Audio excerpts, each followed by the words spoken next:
I know that we have a lot of different, oh, thank you. I'm recording this. Thank you. I know that we have a lot of different high schools in Montgomery County attending tonight, and I want to let you know that this is being recorded. It will be sent to every high school tomorrow sometime. Every school in the county does have a college and career advisor. I encourage you to get to know that person, and if you don't know where they're located, go to your counselor, and your counselor will be able to introduce you. So tonight we are joined by Jordan and Paul Kanarick, a father-son team. Jordan has lived and or worked in DC for more than a dozen years. He's been a frequent guest presenter at area schools and is very much a trusted presenter around college admissions within the BCC community and beyond. Paul has been helping families understand the college admissions landscape for more than 40 years.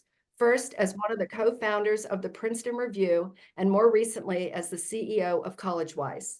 These days, you'll find Paul caring for his 25 different animals, that's cool, at his California home, speaking with families about college and teaching economics at a local area high school. So I am going to turn my camera off and turn this over. Kate, thank you. And before we get into the crux of tonight's conversation, I do want to thank Kate. For those of you who aren't from BCC or didn't know her from Watkins Mill, Kate has hosted a number of these events, and she continues to make them available to anyone who's interested in the Montgomery County area. So Kate, on behalf of everyone who's here and who will listen to this, thank you for continuing to host these calls.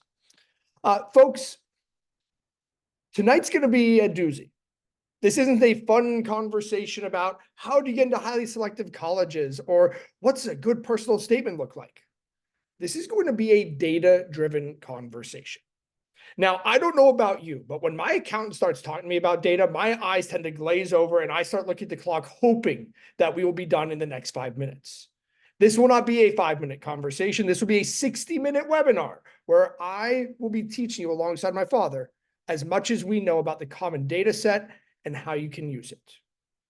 We will be pausing throughout, but to begin, I do want to make sure that you know just how lucky you are to have Paul here this evening. Paul has been in the higher education realm for nearly half a century. And I don't put it that way just because I like to give my father a hard time about his age. It's because the man has a lot of knowledge. He has seen things from when the SAT even came to being as the founder of the Princeton Review. He's been around for some of the changes that have happened that are both macro and micro within the education sphere. The man is a wealth of knowledge, and I'm exceptionally excited to be presenting alongside him. Now, we've talked about Kanarick 1.0. Let me bring in Kanarick 2.0. I am Jordan Kanarick. I have been working in and around the DC area for over a decade. My bread and butter is MCPS, so a lot of what I will be talking about today will be revolving around this district. My former job was as the director of counseling at CollegeWise. Earlier this year, I left CollegeWise and created my own practice called Kanarick Consulting. You can compliment me on the creativity of that name later. Thank you. I'm an admissions nerd. I like the sound of my own voice, but I promise I will be pausing throughout to allow you to ask questions of Paul and myself. But I mentioned CollegeWise, and I have to bring them back because I would be remiss if I did not. I am here today because of CollegeWise, not just as a counselor, but as a student. When I was 16 in the early aughts, I found myself looking towards college and falling in love with a school called University of Southern California. Why? Because my father went to UCLA and I thought it would be funny to like a rival college. But then I went to that school and I saw it. And I didn't like Los Angeles, let alone a giant campus with 20,000 plus people. And I had a bit of a moment of panic. Insert CollegeWise. Back when it was only an office of 4 counselors, I worked with one of those counselors to identify the right fit institutions for myself. And now, 20 years later, CollegeWise has helped over 28,000 students through this process. So there are a number of free resources that CollegeWise offers online. There are 70 plus great counselors at CollegeWise. If you would like to learn more, we are happy to share more about them with you after this presentation. That being said, some quick housekeeping for all of you. You will notice that you are muted upon entry. It is not because I don't want to hear the sounds of your voice. It is because if we had 300 people off mute, you would not be able to hear me because of all the background noise. So please feel free to use the chat function to ask questions. As I mentioned before, both Paul and I will be pausing throughout this webinar to answer those questions. And if we don't get to them, we will provide you with our emails so you can reach out to us after as well. So, one thing to expect from today. My name is Jordan Canerick, and I do not read slides directly at my presentees. Why? Because you are capable of reading the slides. If all I had to offer were the slides, we'd email them out and make this a lot quicker. The slides will exist to point us in the right direction. My job is to usher us through with the details that I have learned over the past decade in this process. But two big things to note here. Number one is that we will be doing pro tips throughout. Things that when you look at each of these data points, you should be focusing on, because sometimes they can get a little overwhelming. But number two, we're going to be focusing on two schools in particular: Georgetown University, a local highly selective institution, and of course, University of Maryland, College Park. University of Maryland, College Park shocked many people this past cycle. Students who we thought would get in did not. And we're going to dig into some of that today. Paul, please, the floor is yours. First of all, hello. Secondly, I apologize for the noise that goes ping because we haven't been able to figure out how to turn it off. And thirdly, you guys should know this is the very first time Jordan and I have ever given this presentation. And that's a testimony to sort of Kate, who was the counselor who put this together and said, this is the information that I think my parents want and need. So there are going to be moments here where it's not going to be as smooth as things that we have done beforehand. And there may even be a couple of places as we're doing this for the first time where we're going, this isn't flowing the way we exactly want it to. Feel free to interrupt with questions anytime you wish, because the intent here is that you will leave going, I didn't know that was available to me, and I never thought to actually read the data that way. And so those are the two promises we wanted to make. And Jordan, back to you. As we delve into this conversation, I want to address the elephant in the room. Folks, there is no magic formula. There isn't a do X, Y, and Z, and all of a sudden Yale is at your fingertips begging you to come. The common data set will be very numerical, meaning that it's going to teach you through the data.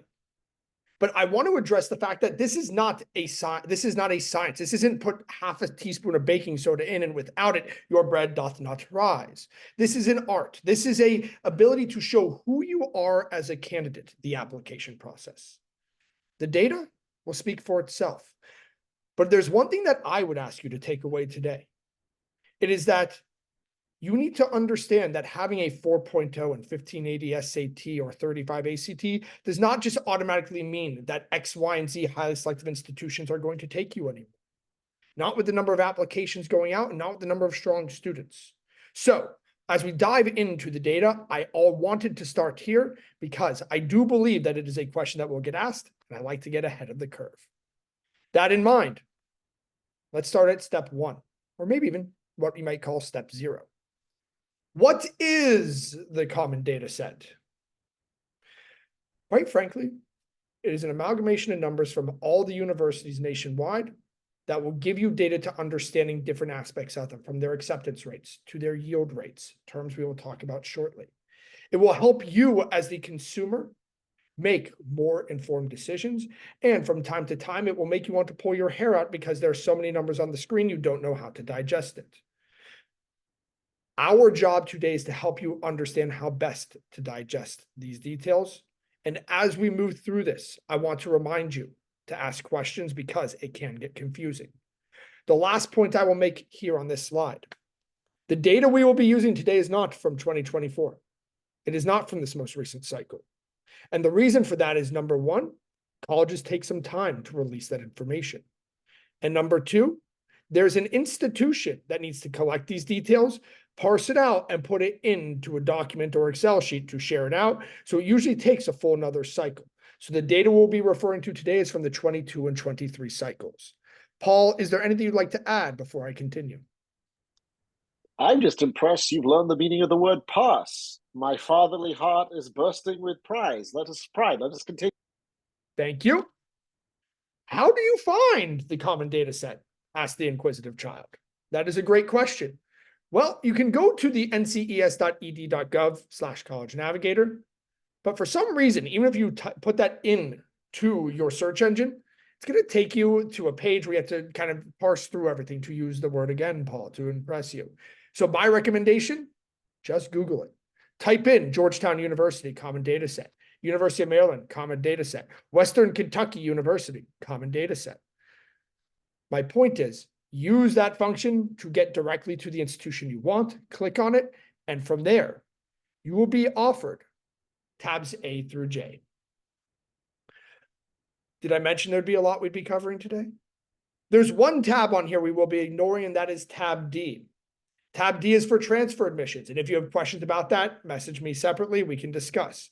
But since our focus here is on undergraduate admissions, seniors rising into first year freshmen at a university, our focus will be elsewhere. The two pieces that I want to point out, we will delve deeply into, are tabs C and tabs G. Tab C for me is an important one. I will dig more into that shortly, but it is going to probably offer you the most detail of what you are seeking. So when you are looking at the common data set, tab C is going to be important to you. And the reason that tab G is interesting to me is everyone looks at a number and goes, oh, 50,000 a year, that's not small, but I can handle that. But we don't often consider what else that can include or what that might mean if we get merit or financial aid. While we'll dig into those, I do want to point out that those two tabs are going to be very important as you go through the common data set. Paul, yours. I want to iterate something we mentioned earlier. Our job here is twofold. How do you read the data?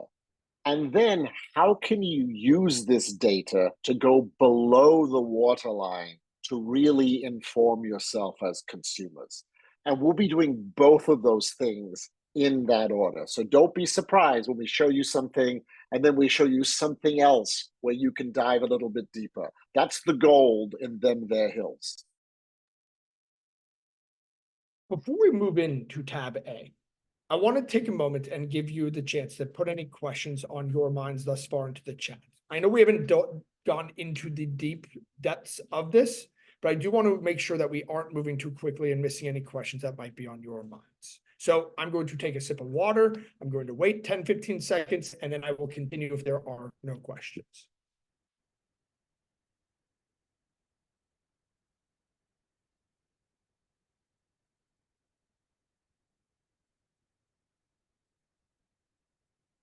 This is that awkward silence nobody likes, so we will move onwards.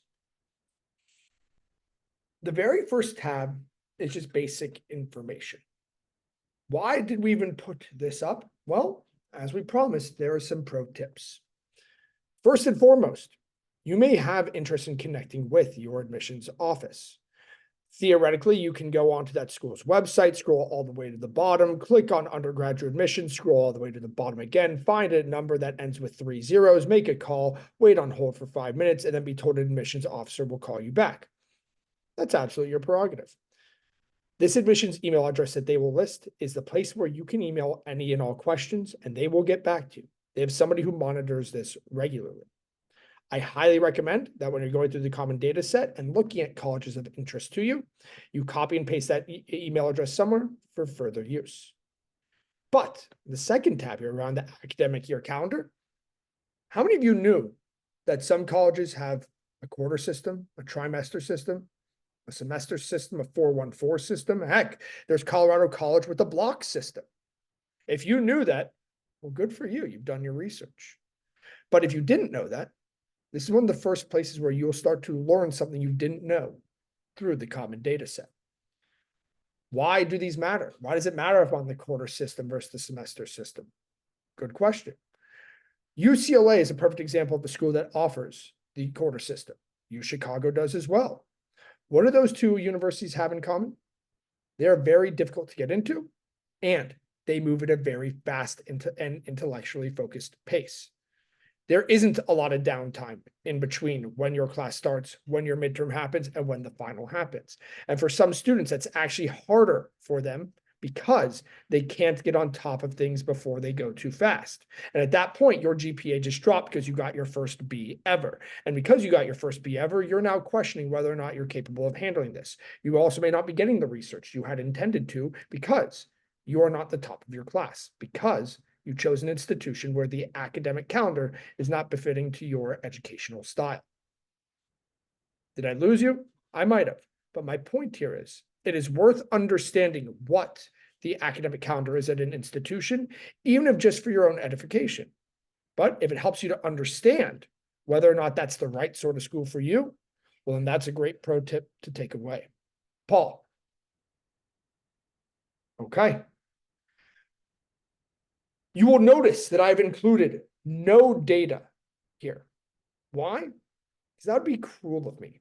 It would be like asking if you know how to swim, you saying no, me telling you what swimming is in theory, and then push you into the Bering Strait. I am not here to do that to you. Instead, we're going to slowly move forward with you understanding what these tabs are.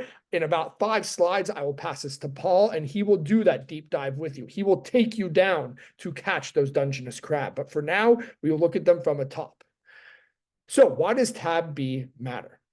Because this is where you're going to get details that as a parent, you may be very interested in.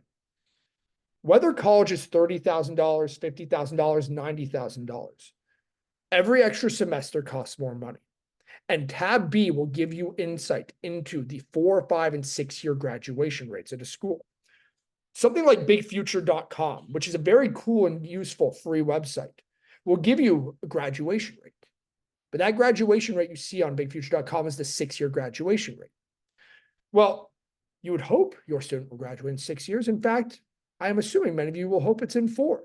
But if you don't have that data easily accessible through something like Big Future, the common data set is the next best place to find it. You'll also learn about ethnic demographic makeups here, which to me is an important factor because ever since SCOTUS decided that we can no longer, or colleges rather, can no longer see that for you, at least you can now see that makeup here in one place. So we will come back to tab B with data, but I want to give you a sense of what that might look like. Paul? Okay, I like a good thumbs up. Tab C. For those of you who remember, tab C was one of the ones I told you you're going to find very interesting. It is chock full of data. One of the things that we've noticed in the past couple of years with the common data set is they now don't just list men and women, they list another gender to give you a sense of the breakdown of people who do not identify as male or female on campus. On top of that, you'll also get a sense of how many students applied versus were accepted versus enrolled who are men, who are women, who were of another gender. That is powerful data. While you may not see that right now without the numbers, you will see it shortly. But the most powerful number of all is that yield rate. For those of you who are unfamiliar with the term yield rate, it is the percentage of accepted students who enroll. So let's say the College of Jordan Canner, quite the prestigious institution, by the way, is going to want 100 new enrollments this year. Well, if I only accepted 100 people, I would need 100% yield rate, all 100 people to say yes. Otherwise, I wouldn't get my ideal yield. So I may have to take 500 in order to get to that 100. The more prestigious the school, the more likely it is they have a higher yield rate. That in mind, some schools will accept a lot more students to get to that yield rate, meaning their admit rate is a lot higher. The University of Kansas falls victim to this regularly. Many people look and see that Kansas has an 85% admit rate and immediately think that must mean it's a bad school. On the contrary, they have amazing programs from business to computer science to engineering, and they give a lot of merit aid to students from Maryland. That said, the reason their acceptance rate is 85% is because they need to take most applicants who apply to get their ideal yield. That in mind, as we dig into the yield, you will see what it's looked like at Maryland, and we'll show you how to use those trends moving forward. Paul? This is a bit of a tease. I think arguably the most important thing we'll teach you today and share with you today is the power of yield. because once you get comfortable looking up yield, you can actually begin to predict what a college is going to do for your graduating year. And sort of towards the end of this, once we've shown you the data, we'll actually show you how to look at that trend and how to use it as a predictive force. And then the other thing here, increasingly, colleges are using wait lists. And they're really using wait lists for the same reason as hotels have backups. They want to make sure all the beds are filled. And, wait list also feels useful. Oh my goodness, my kid made the wait list at Georgetown and that feels good. But they also tell you how many kids come off the wait list. And this will allow you to be a more informed consumer. So if they ask you, do you want to be on the wait list? You can go to the common data set and you can see for the last 3 years how many kids got off the wait list. And you can decide whether you want to roll those dice or sort of let it go. It makes you so much more informed and empowered. And that's a constant theme with the common data set. Information leading to your empowerment. Over to you, Jordan.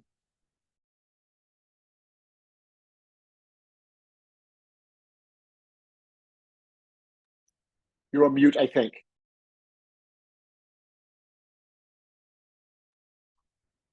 Can you hear me now?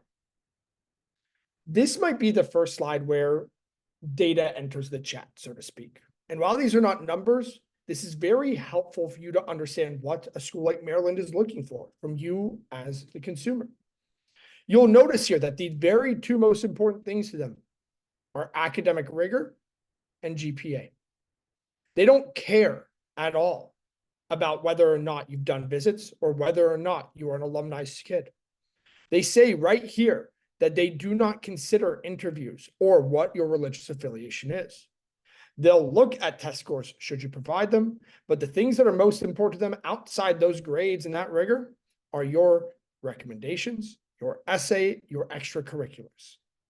Now, you might look at that and go, well, yeah, I already knew that. But what many people didn't know is that the demonstrated interest piece plays no role. And part of the frustration many people in Montgomery County had this last cycle with Maryland was there were students who were gung-ho about going to their in-state institution, having in-state pricing, being able to stay closer to home, having access to anything from the business to the poli-sci to the engineering department. But they were shunned by Maryland. The working theory right now is that Maryland decided that because Montgomery County students have shunned them for so many years, they were going to focus their in-state efforts elsewhere. Baltimore County, Anne Arundel County, Prince George County. Yes, I know my counties. Thank you for that geographic lesson, Jordan. But the point is, for many years, Montgomery County has treated Maryland as a backup. If I don't get into Rice or to UVA or to Stanford, I might go here. And they didn't want to be used as a backup anymore. So for those of you who are looking at Maryland saying, how do I make sure I get in? Consider what is most important to them here. Anything you'd like to add, Paul? Yeah, schools don't lie here. I mean, it's actually kind of cool. They will tell you what they care about. You don't have to ask the neighbor. You don't have to rely upon rumor. They will tell you, yes, if you are interested in us, we're going to be interested in you. For example, a school you'll hear more about later, Texas Christian University, TCU, a decent Southern school. Demonstrated interest matters to them. And at the top of this slide, they'll even tell you what the admit rates were for their early action pool or their early decision pool. So you have the information right in front of you that says last year, and I'll give you a specific example. Last year, if you were a woman trying to get into the University of Miami, your admit rate was 13%, okay? It was 5 points higher if you were a male. That's good to know. If you applied as a woman early decision, your chances of getting in were 60%. Wouldn't that be good to know as you're trying to figure out whether you should go early decision to that school or not? This is what sits inside this data. This is why, a lot of Jordan and my practice is informed by this kind of data, because we want to make data-informed decisions that also fit the artistry of where you're going to be happy, where you're going to be fulfilled, and where you're going to be successful.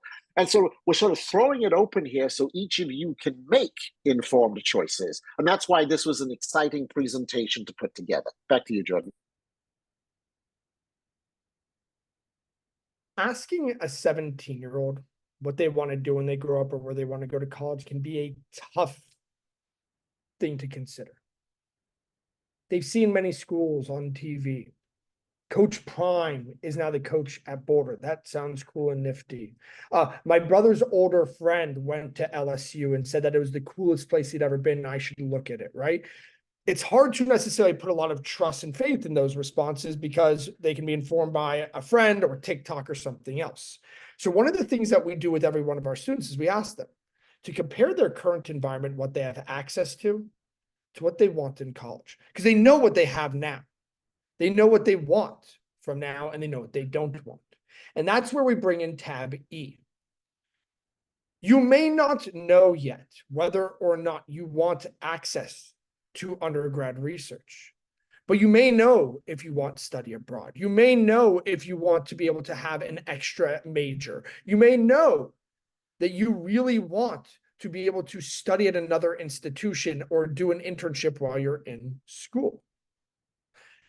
Tab E gives you an opportunity to see what these schools have outside of the classroom, but from a study perspective that others may not.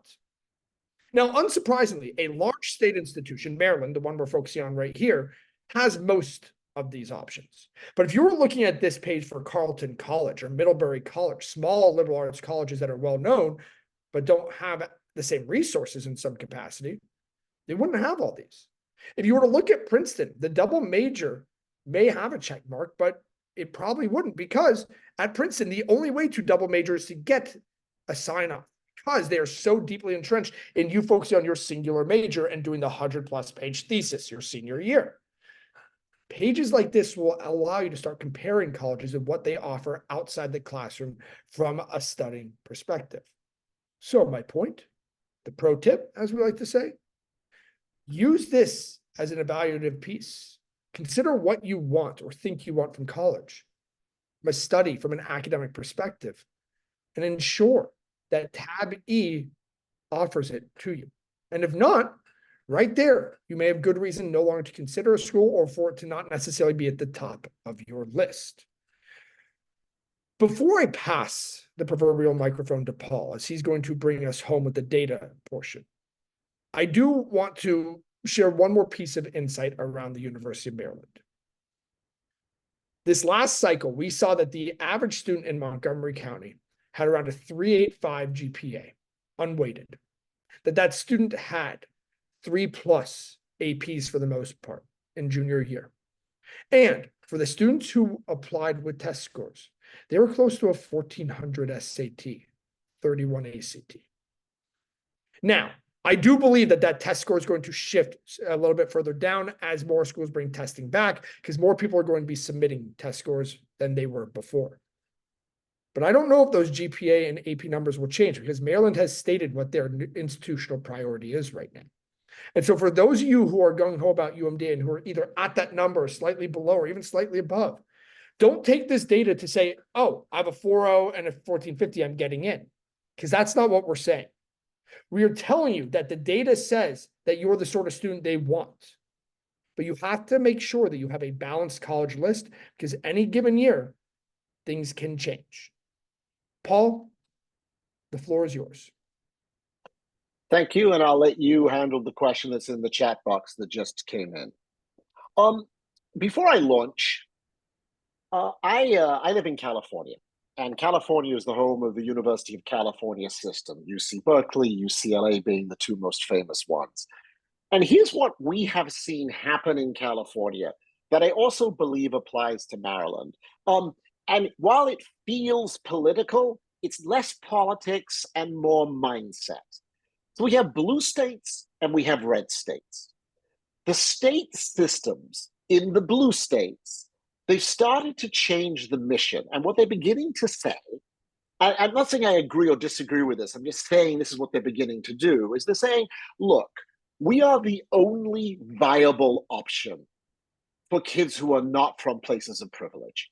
Like, we're their best chance, but the more privileged kids, they have other opportunities. So we're going to take more of Group A and fewer of Group B. And over the last 3 years, in almost all of the more liberal American states, the blue states, you begin to see a transition in the nature of the backgrounds of the kids they're taking. It's a zero-sum game. If they take more from this place, they take less from this other place. Conversely, red states have doubled down on meritocracy. And so they're starting to peel off all of the sort of strongest academic and privileged kids from the blue states, and they're offering them a lot of money. So in sort of a weird alternate universe, it's probably cheaper and easier to get into the flagship school in Oklahoma than it is in your own state.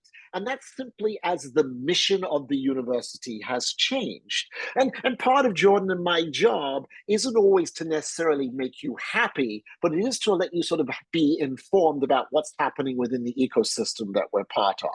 Now, this isn't directly reflected in this data, but we use this data to track and make these secondary and tertiary conclusions. Now, with that, Tab F is about student life, and on the surface, student life would seem to be boring.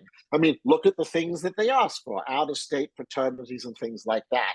But here is a case where we took 2 universities, the University of Maryland, 2023 data, and Georgetown, they're a year behind, 2022 data, and we were interested in sort of the ratios. So Maryland, you can see that, 3 out of every 10 freshmen are from Maryland.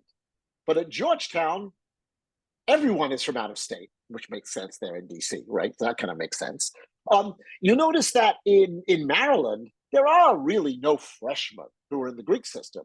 It's clear that sort of the Greek system begins at Maryland in the sophomore year, and you can see it's pretty dominant. Like, more than 1 in 5 people at that school is in a fraternity or sorority. That tells you culturally Greek life matters. It isn't even available at Georgetown. And this is sort of an insight that you can get. You look at Maryland, and they sort of try to house everybody their freshman year. But after the freshman year, it sort of catch can. You're on your own. At Georgetown, not only does everybody live there their freshman year, but the majority of people are living on campus the whole time. That tells you so much about the culture of the institution, that Georgetown lives within itself, but Maryland is sort of broader.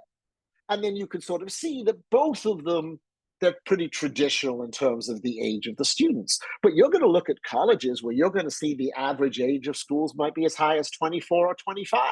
And what that will tell you is there's a lot of non-traditional students there and probably a lot of part-time students there. So this data actually gives you optics into the nature of the campus to which you are going. Next slide, please, Jordan. Cost. So this is Maryland on the left and Georgetown on the right. And there's a lot of numbers here. But look at the bottom. Fees, food and housing, books and supply, transportation, other expenses. Cost, ladies and gentlemen, includes all of those things. You'll also notice that in Maryland, it's $30,000 more in tuition if you come in from out of state, which means Maryland does have somewhat of a financial incentive to take the occasional out-of-state kid. But the gold mine on this tab is the piece at the top. You see, every college has to make the net price calculator available to you as consumers. Every one of them has to do that. And this tool is so powerful that in many places it's hidden, it's hard to find. But if you go to tab G in the common data set, they will give you the latest URL of their net price calculator. You go there, you fill out your circumstance, you will get a stunningly accurate view as to how much your school is likely to cost. So if you are in state, in Maryland, and you sort of live on campus, what you can see is that you're going to spend about $29,000 a year. That's what this number tells you. Now go over to Georgetown. Well, if you're in Georgetown, you're going to spend close to 90 is going to be your average ticket price. And so Tab G gives you full open optics into what these schools cost. It's the best source of accurate data, so you can sort of pick and choose from within the menu. Jordan, have any questions come up that would be wise to answer live, or are you knocking them all out in the chat box? I think we are all good on those questions. One note that I do want to make on cost here. You will often hear people talk about how people don't pay sticker price, and some of this will come up later in our conversation. But my recommendation is always fill out the FAFSA, FAFSA. That's the free aid form for free application for student aid. And for private schools, you will also need to fill out the CSS profile. These can be started October 1 generally of senior year. There was a huge hiccup with FAFSA this past cycle, which many of you may have heard of. But if you are interested in either getting money or showing colleges that money might be the way to your heart, my recommendation is come October, you complete these forms. Paul, shall I move on to the next slide? No. There's a pro tip at the bottom. You as consumers need to be informed. So the nice thing about the common data set is they got years of data. So if your kid is going to go to college in 2024, you should go backwards 4 years and see how much this college cost 4 years ago. Because however much it went up in the last 4 years, you can assume it's going to go up at least that much in the next 4 years. It allows you to budget sensibly. And remember that promise. What is the data behind the data? That's what we're trying to teach here, is that duality. Next slide, please, Jordan.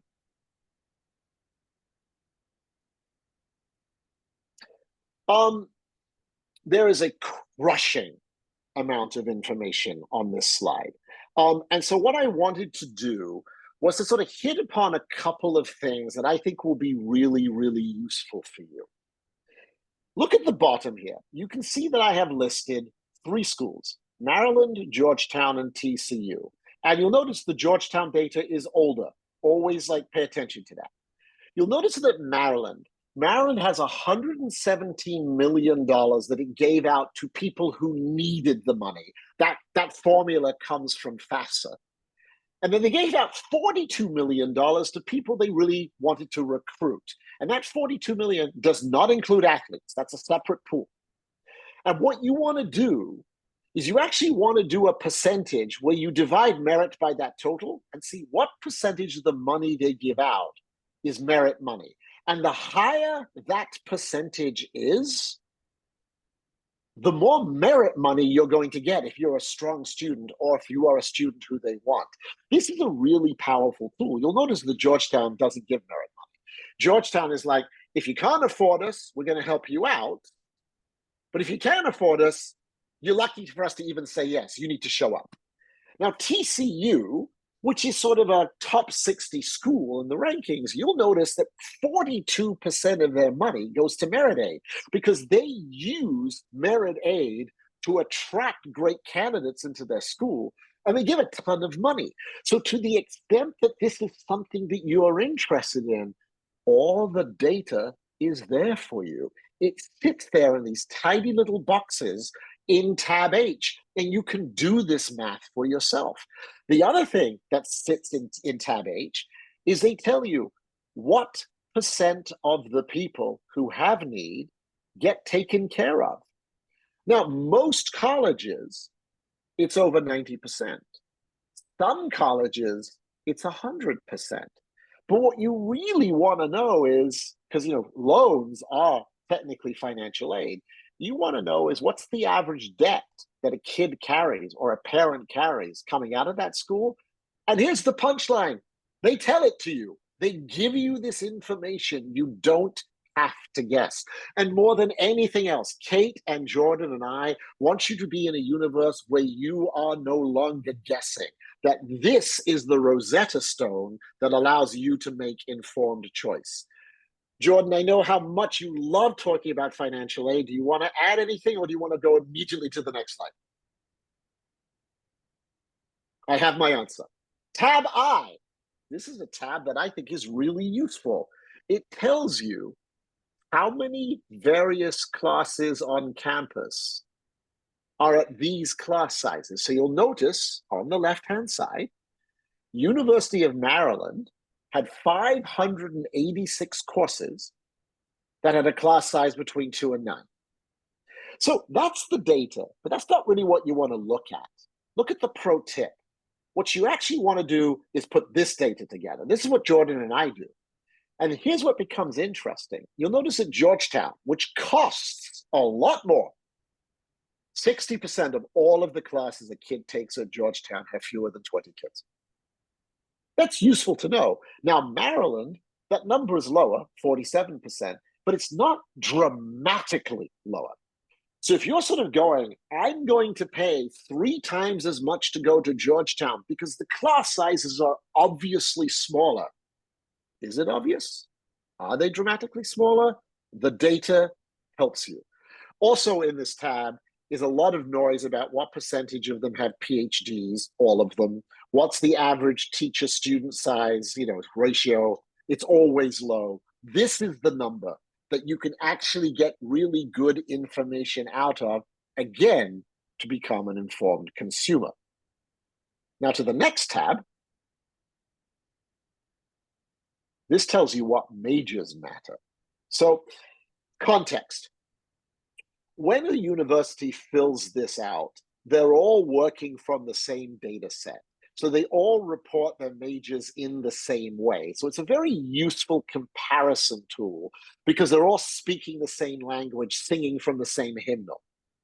This allows you to see what majors matter. Let's look at University of Maryland. 80% of every single graduate on this campus had one of these 8 majors. So what does it mean if you're not one of those 8? You're not going to get the most love. They're not really about you. They're about these 8. And when 31% of a school is comp sci or engineering, I'm not sure how outrageously behaved they are. That seems like probably a slightly quieter campus. There's certainly going to be a lot of math knowledge, right? It gives you a sense of the culture of the institution. Now you jump to Georgetown. Again, 80% or thereabouts of their majors, people are in 5 majors. And you'll notice it's a very different vibe. The social sciences, interdisciplinary studies, psychology. Those majors, that emphasis gives you an incredibly different worldview of this campus. And this is the power of tab J, is you can really, again, like with tab F, with the Greek system, it gives you a sense of culture that resonates beyond the data. And I come back to the promise that we made, and we're only going to keep this promise in the next 10 to 15 minutes. What are the numbers behind the numbers? Jordan, anything you want to add there? Well done. Next slide. Eject, my eyeballs must eject. This is tab B. On tab B, here is the data that you want. What is the ratio of men to women on the campus? What percentage of men and what percentage of women? How devoted is this campus to full-time students versus part-time students? And what percentage of this campus is devoted to undergrads versus graduates? Now think about this, by the way. Imagine paying a ton of money to go to a place where the graduate students are clearly outnumbering and more important than the undergraduate students. You should know that as a consumer. So here are the numbers for Maryland and Georgetown. And at the bottom, you'll see how I summarized it for you. So at both schools, they're mainly full-time students. At Maryland, the ratio of men to women is about even. But at Georgetown, there's a lot more women than there are men. But check this out. At Maryland, 3/4 of the people who go to Maryland are undergrads. But at Georgetown, it's less than 40%. They don't love the undergrads the most. They love the graduate students the most. And I'm guessing you hadn't really thought to look at that. But this is why we're so happy that you guys chose to join this webinar, because now you can sort of spin your perspective differently and sort of go, is this good for my kid at this time? By the way, Georgetown is a fantastic school. You already know that. But many people don't know that they have, pretty much twice as many graduate students there as they do undergrads. And that's something you should know as an informed consumer. Jordan, chime in if you want. The only thing I'd like to add in there, Paul's alluding to it, but I'll say it. If you have an interest in research, you want to find, and there's a full list of them, tier 1 research institutions. Georgetown, oftentimes you won't be able to get undergraduate research until junior, maybe senior year. Research isn't a requirement by any means, but for the academic student who wants to be able to delve deeper, work with the professor for some or so on, you're more likely to get it at a school that has a much larger population, in this case UMD, than at Georgetown. So don't look just at the number of undergrads and say, oh, because it's smaller, I'll get access. This data will help you understand that. So Paul, thank you for bringing that up. Shall I move us to the data of tab C?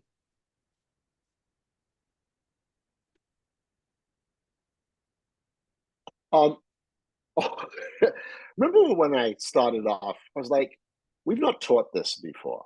One of the things we're really looking forward to, because we're going to invite comments on a form, is you telling us this is what worked really well and this didn't work well at all.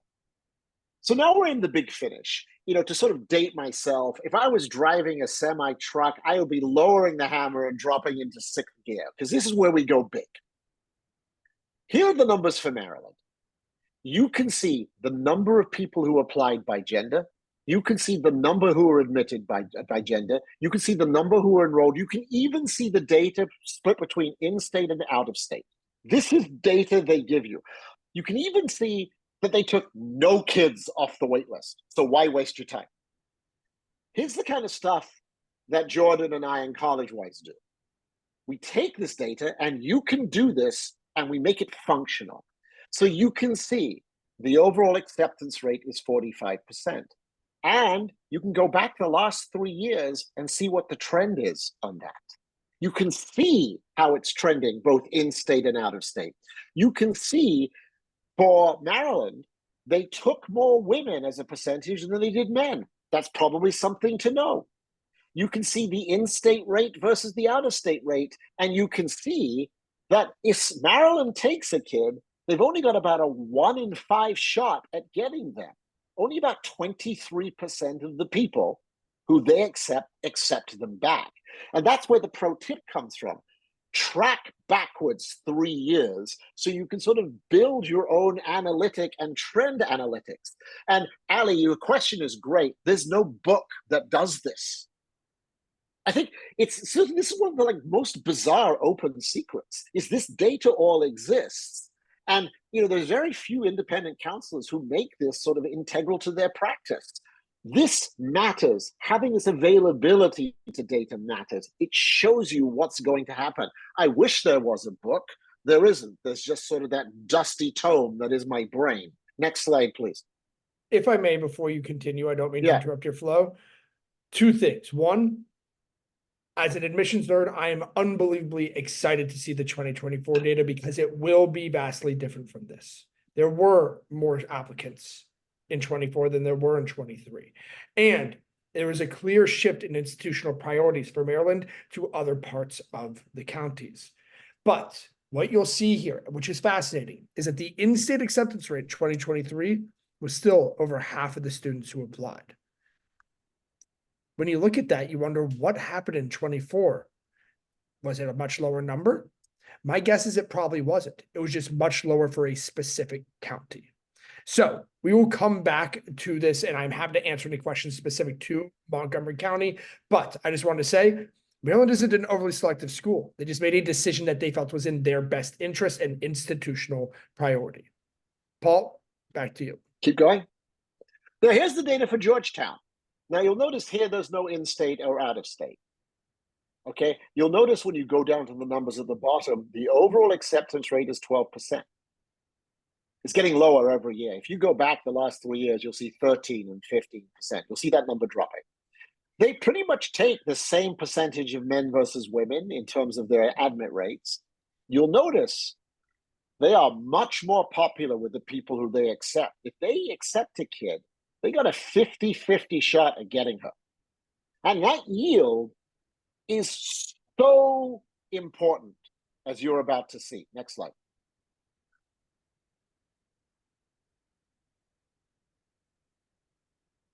Here's why you should care. I'll give you a second to look at the data. You'll notice the University of Chicago had a yield in 2021 of 70%. And that year, they took 2,460 kids. Their yield went way up. Oh gosh, they took fewer kids. They don't have the beds. They had to take fewer. They were becoming too popular. Irvine, in my backyard, their yield didn't change. So the number of kids they accepted didn't change. But UCLA, their yield changed dramatically. So now they take 2,500 fewer kids. There is no better leading indicator for you as consumers than to track yield over 3 years. Berkeley, yield went up. They take fewer kids. Harvard, yield sort of stayed the same. They took similar kids. Northeastern, yield ballooned. They took half the number of kids because they got a tsunami of students coming in. Every single college will teach you based upon their yield. The lower their yield, the higher the acceptance rate. That is Jordan's Kansas example. And this is the beauty of data when it is used proactively by intelligent consumers. And that's what we're begging you to be, is intelligent consumers who can look into this data and take it with you. And that's the thing that we are really, really excited to teach here. And this is really the punchline to the whole presentation is it's there. All you have to do is go look for it. It's stuff that we do as a matter of course, but the beauty is they're not hiding it from us. Jordan, what do you want to add? Someone just messaged me privately, and I'm realizing we left an important piece out about yield. Why does it matter? Why should we care? Paul, why does yield matter to a college?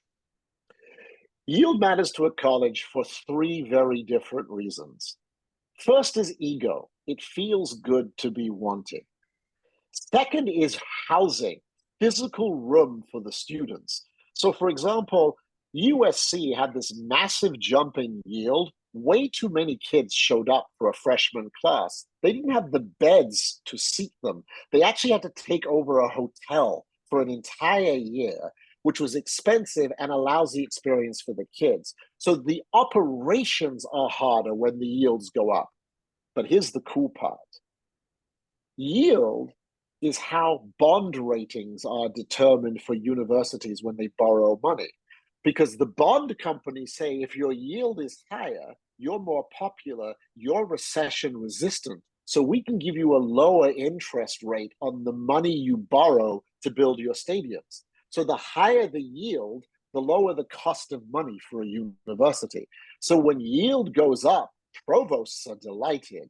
When yields go down, that's expensive for colleges in many ways. That last piece is one of the dirty little secrets in admissions. That's why I love to teach it. Jordan, you want to add to that? Nope, thank you.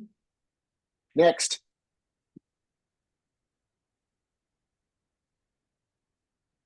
Jordan, back to you. We covered a lot here. And for those who've asked, a recording will be sent to every one of the CCICs across MCPS. They will then share them out. You will also find that I will be putting my email in the chat after this so that you can email me. I can send you the slides, whatever you'd like. But big picture, folks, it's easy to learn what you just did and feel overwhelmed. I promise you, there are times where I look at the common data set and I feel overwhelmed. And this is my profession. So, some quick takeaways for you. Number one is you don't need to know what it's like on every college campus, but I would evaluate what you have now, and I would try to do local visits. GW, AU, George Mason, UMD, Towson, Georgetown, 6 schools right there of varying sizes, selectivities, all within about an hour of home. See those and compare them. use that as a powerful source if the data is something you don't want to look at.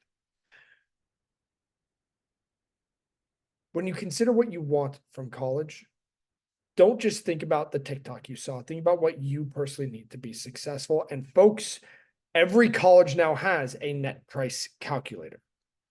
You want to know what it might cost you to go there? You type in Gonzaga University net price calculator, UCLA net price calculator, all of that. You type that into Google, or you find the school's common data set. You will find that net price calculator where it will give you a breakdown of the cost for you and your family.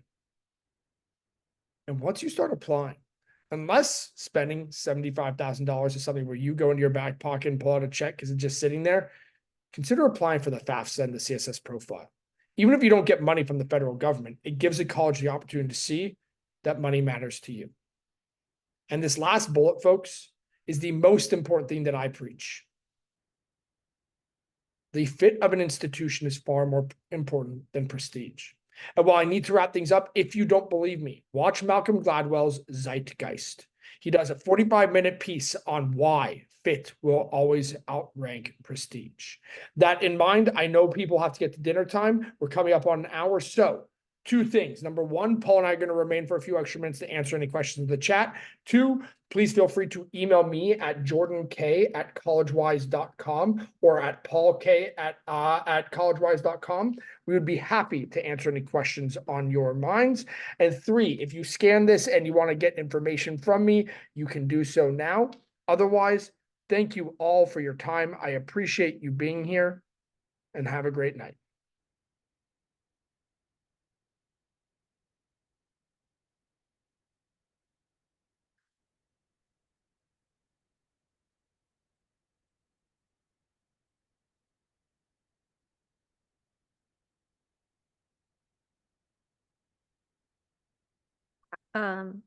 Hello. Hi, I didn't know it would come up here. This is excellent. Hi. Hi, this is Amy.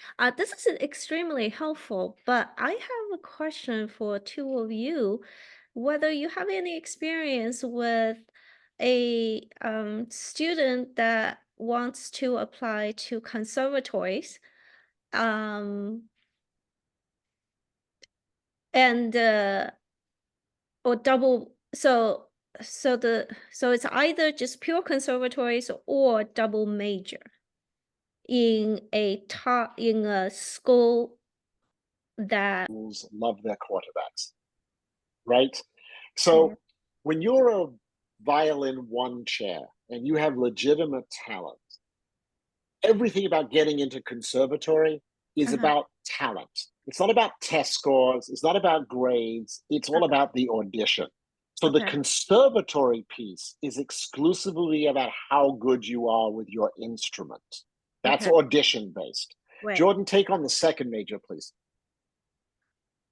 My alma mater, Gettysburg, has a number of students who go for the conservatory piece who also will double major because, quite frankly, they're not convinced that music's going to be what makes them money or is going to be what makes them happy after 4 years. And so, for many schools outside maybe the Berklee School of Music that have strong conservatories, most students will actually have a double major: psychology, physics, bio. In fact, they like when students had that double major because it shows that they're being impactful in other areas of the campus. You might be one of the very best violinists, as Paul uses as an example, but the very best violinists, some of them don't even go to college, right? Just like some of the very best athletes don't go to college. Right. So when you're at that tier of you're very good and this is a way to get into a great conservatory, we want to know that there's going to be more to what you do here than you sitting in this room practicing by yourself with 3 other people. And a strong musician who also shows a proclivity for something like neuroscience, well, we at University of Rochester are going to love that because we are known for both our physical sciences as well as our creative arts, from music to visual arts, right? So you being a good fit for our institution gives me even more reason to not only say we would love your student, Amy, but we also want to give you money to convince you to come here over your in-state institution. Bringing us back to that piece I mentioned at the end, which is fit. So the first thing I would do, identify the conservatories you're interested in, make sure that those institutions have the major your student is interested in, and then from there, start putting together your portfolio that you will be sharing with that institution alongside your application. Okay. Amy, does that answer your question? that it's very talent focused. Oh yeah, no, absolutely. So he It's music. Berkeley's Conservatory is about its music. The other stuff, you want to make sure that the program there is a good music minor and they have a good performing arts ensemble. That's all you want to look at. okay.